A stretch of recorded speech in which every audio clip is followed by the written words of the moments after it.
اعوذ باللہ من الشیطان الرجیم بسم اللہ الرحمن الرحیم الحمد للہ رب العالمین والصلاة والسلام علی رسولہ الکریم اما بعد السلام علیکم ورحمۃ اللہ. Welcome back to the path of Islam. ہم یہاں پہ پھر سے الحمدللہ ترجمے کے لیے ابتدا کریں گے انشاءاللہ. جیسے کہ پچھلے لیکچر میں ہم نے سورہ فاتحہ کا ترجمہ مع تفسیر وضاحت کی تشریح کے کیا تھا، اس طرح انشاءاللہ اب ہم آگے بھی چلیں گے. اور آج انشاءاللہ ہماری ابتدا ایک نیو سورہ کی ہوگی.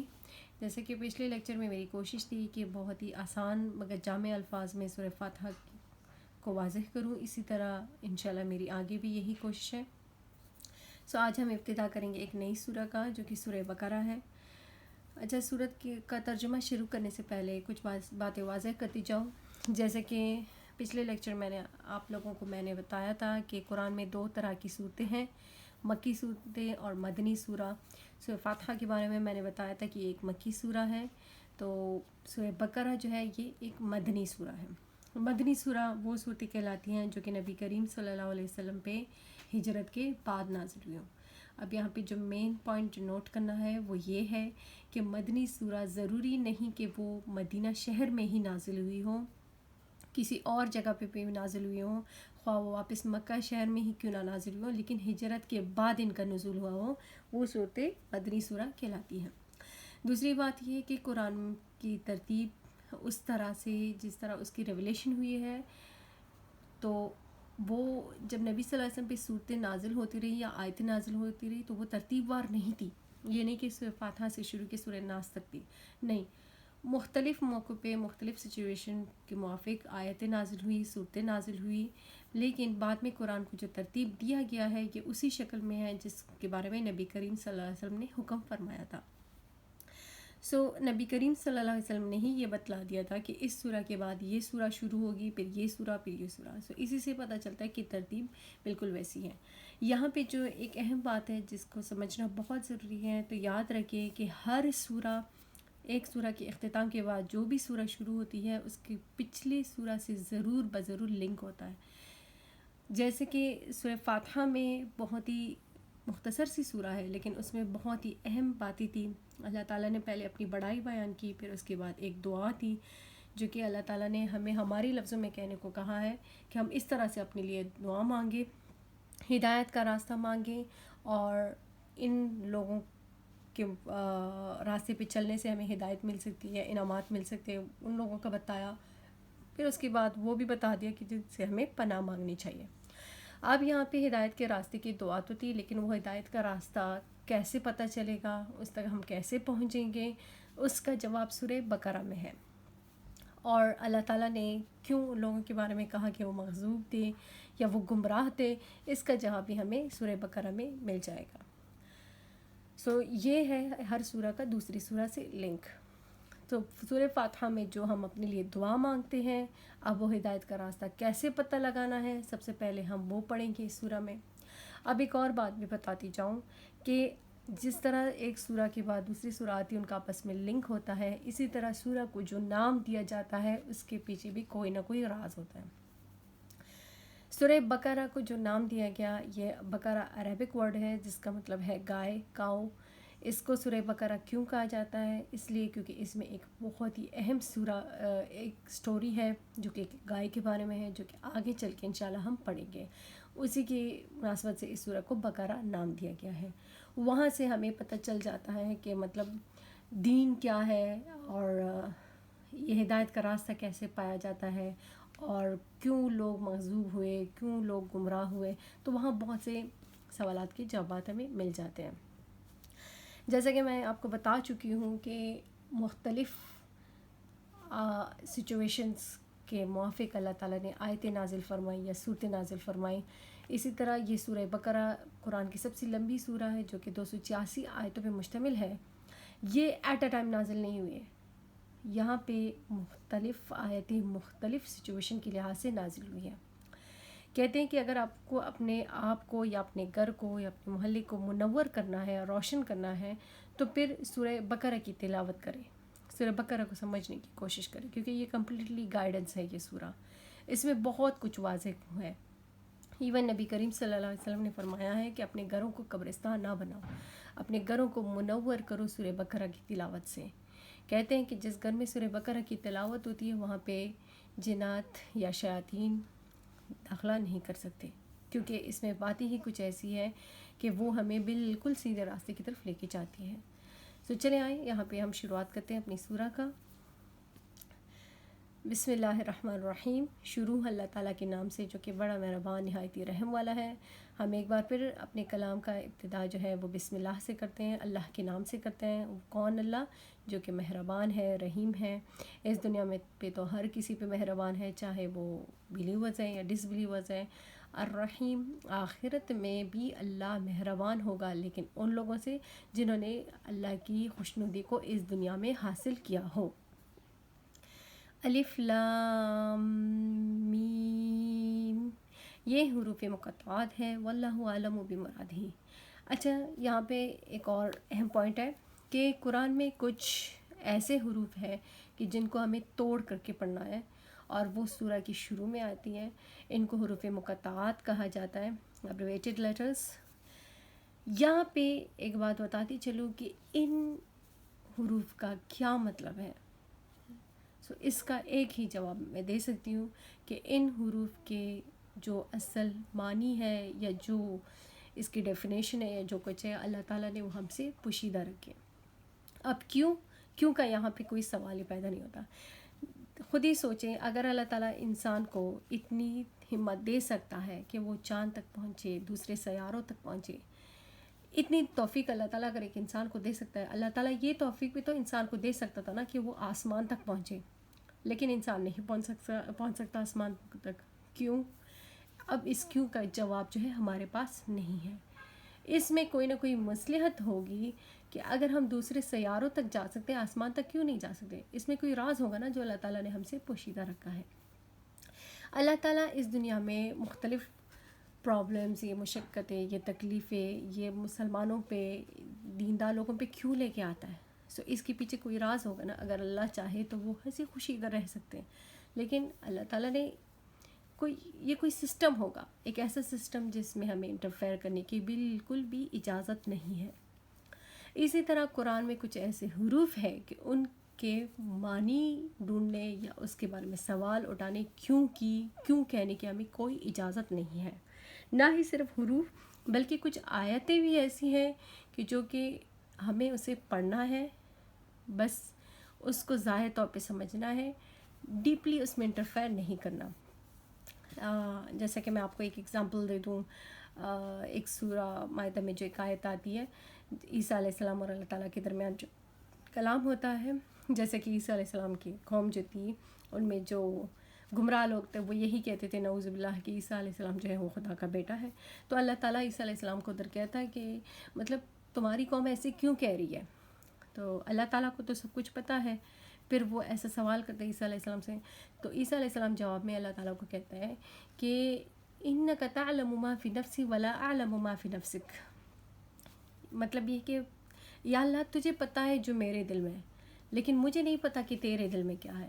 مطلب عیسیٰ علیہ السلام اللہ تعالیٰ کو یہ کہنا چاہتا ہے کہ تجھے پتہ ہے کہ اگر یہ لوگ ایسا کہہ رہے ہیں اس میں میرا کوئی دخل نہیں ہے، میں نے نہیں کہا کہ اس طرح کہیں، یہ اس طرح کیوں کہہ رہے ہیں اس میں میرا کوئی وہ ہاتھ نہیں ہے، کوئی دوش نہیں، کوئی قصور نہیں ہے، اور لیکن مجھے نہیں پتہ کہ تو ایسے مجھ سے کیوں پوچھ رہا ہے، کیا وجہ ہے، کیا بات ہے۔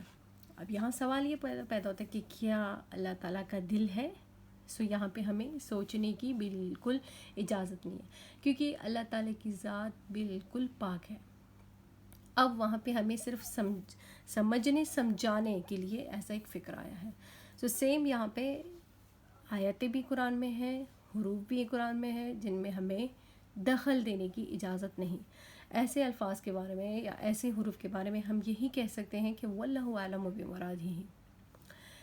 ذالک الکتاب لا ریب فیہ، یہ کتاب ہے نہیں کوئی شک اس میں۔ یہ کتاب یعنی قرآن مجید، اس میں کوئی شک نہیں۔ جیسے کہ میں نے اپنے پچھلے لیکچر میں آپ لوگوں کو بتا دیا تھا کہ قرآن کی حفاظت کے ذمہ اللہ تعالیٰ نے بذات خود لیا ہوا ہے، اس میں کوئی چینجز کوئی وہ نہیں کر سکتا قیامت کے قائم ہونے تک۔ لا ریب فیہ یہاں پہ صاف بتا دیا کہ اس میں کسی شک و شبہ کی گنجائش نہیں کہ یہ کتاب کسی اور کی، یہ کتاب اللہ تعالیٰ ہی کی ہے۔ ہدل للمتقین، یہ کتاب قرآن مجید ہدایت ہے پرہیزگاروں کے لیے۔ اب یہاں پہ لنک دیکھیں، یہاں پہ تھا نا کہ اہدنا الصراط المستقیم، دکھا تو ہم کو سیدھا راستہ، ہدایت دے تو ہم کو سیدھے راستے کی طرف۔ اب یہ سیدھا راستہ ہم کیسے جانیں گے، وہ ادھر بتا دیا گیا ہے، ہدل للمتقین، ہدایت ہے پرہیزگاروں کے لیے۔ اوکے، اب پرہیزگار کون ہے؟ ہم جو اپنے لیے دعا مانگتے ہیں سیدھے راستے کی، وہ کون سا راستہ تھا؟ وہ پرہیزگاروں کا راستہ تھا۔ اب پرہیزگار کون تھے؟ وہ آگے آیت میں بتایا گیا ہے، الذین یؤمنون بالغیب، وہ لوگ جو کہ ایمان لاتے ہیں وہ غیب پر، بن دیکھی چیز پر، ویقیمون الصلاۃ، اور قائم کرتے ہیں وہ نماز کو، ومما رزقناہم ینفقون، اور اس چیز میں سے جو کہ دیا ہم نے ان کو خرچ کرتے ہیں۔ وہ لوگ جو کہ ایمان لاتے ہیں وہ بن دیکھے پر، مطلب جو چیز نظر نہیں آتی لیکن ایمان لاتے ہیں۔ اب وہ کیا ہے؟ اللہ تعالیٰ پہ ایمان لانا۔ اگر کوئی گہری نظر والا ہو، باریک بین ہو، جس سے مکمل خشوع و خضوع حاصل ہو جائے، تو اسے تو ہر چیز میں اللہ نظر آتا ہے۔ لیکن اگر کوئی، جیسے کہ ہم ابھی پریکٹس کر رہے ہیں اپنے ایمان کو مضبوط بنانے کی، تو ہمیں بھی ایک کامل یقین، ایک وہ ہے کہ اللہ ہے، ہر جگہ ہے، اللہ ہمارے دل میں ہے، ہر جگہ پہ اللہ موجود ہے۔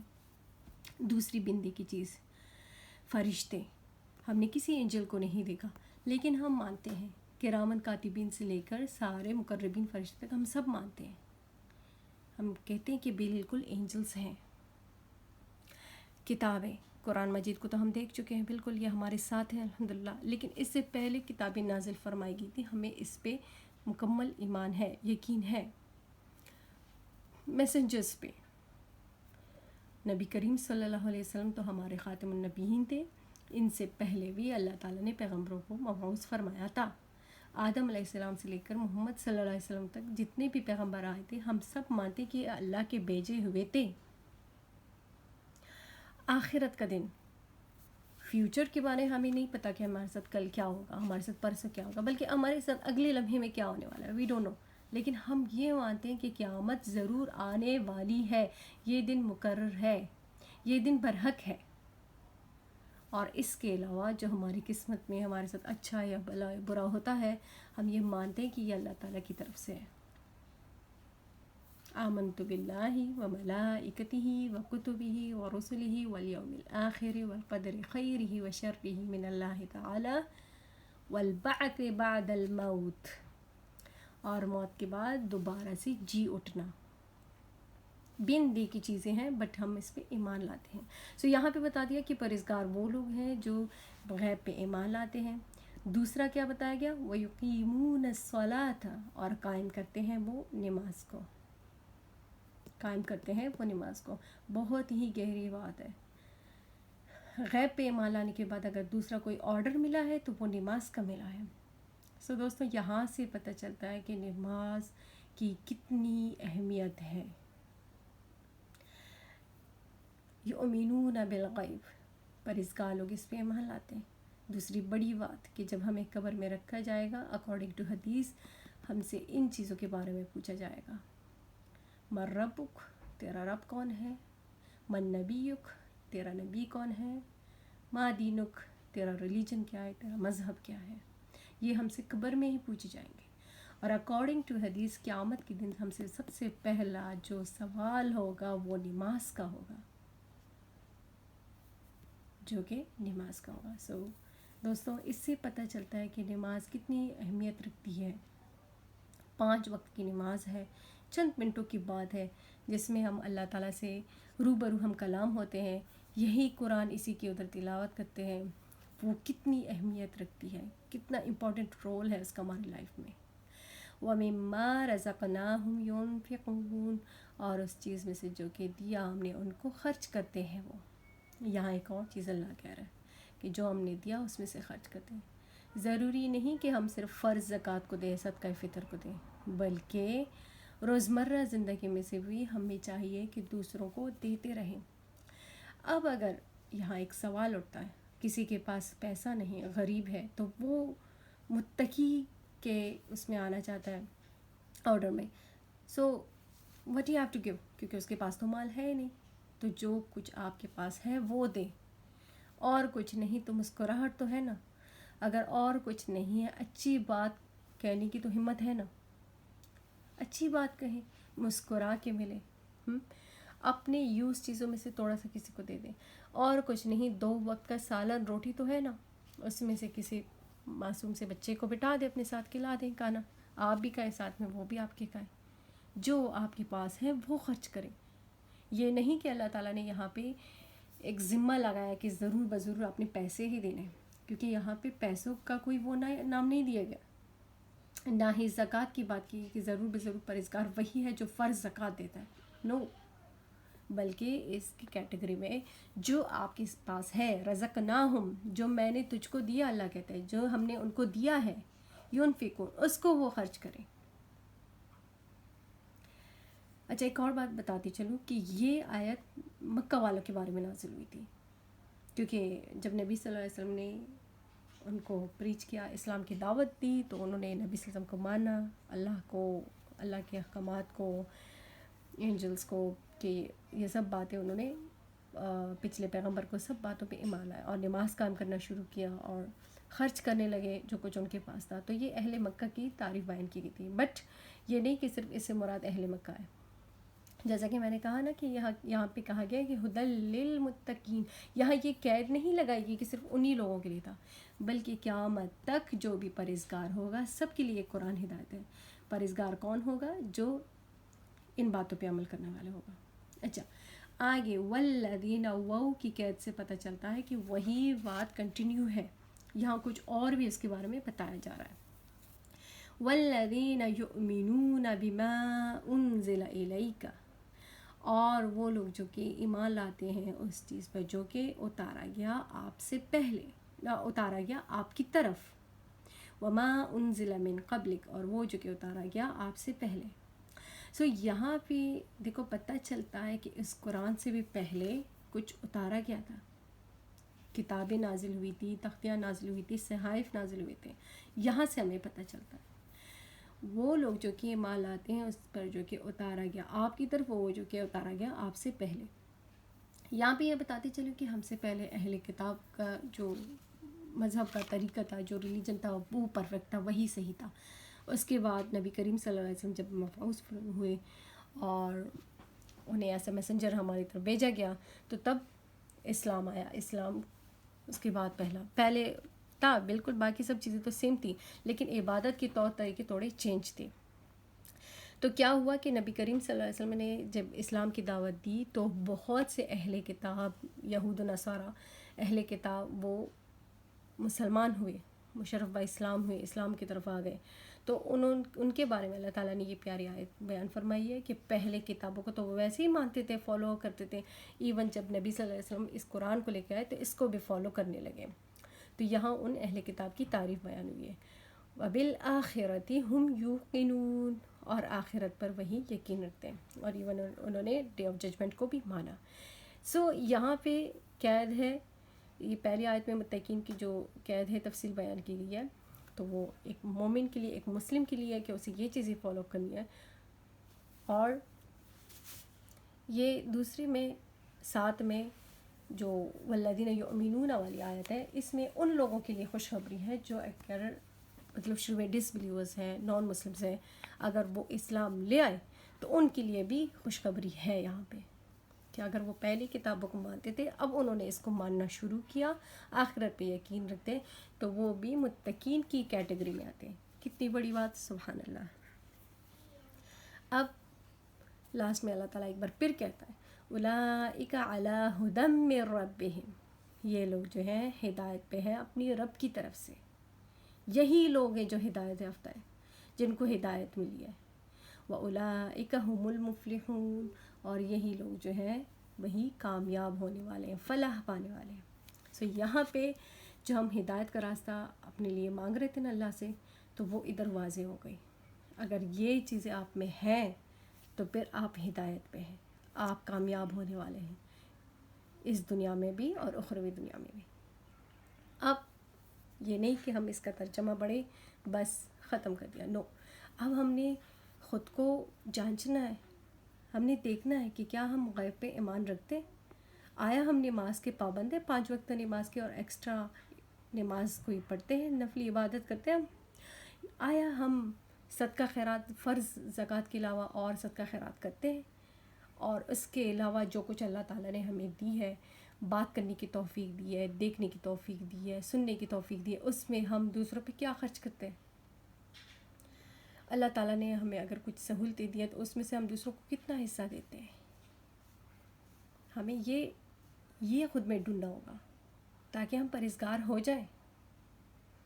ہمیں آخرت پہ یقین ہر حال میں رکھنا ہوگا. آیا یہ چیزیں ہم میں ہے؟ اگر ہم میں ہے تو ہم ہدایت پہ ہیں، اور اگر ہم ہدایت پہ ہیں تو ہم کامیاب ہونے والے ہیں، نہ ہی صرف اس دنیا میں، آخرت میں بھی. تو اللہ تعالیٰ ہمیں غیب پہ ایمان لانے والے، نماز قائم کرنے والے اور خرچ کرنے والے لوگوں میں سے بنائے. یہ باتیں بہت آسان ہیں، بہت ہی آسان، سمپل ہے ہمارے لیے، لیکن اب اللہ سے مانگنا ہم نے کیا ہے؟ توفیق کی دعا. کہ پڑھنے میں تو آسان تھی یہ باتیں، اسی طرح اللہ تعالیٰ ہمیں اس پہ عمل کرنے کی اور دوسروں کو دعوت چلانے کی توفیق عطا فرمائے. آمین ثم آمین. صدق اللہ العظیم.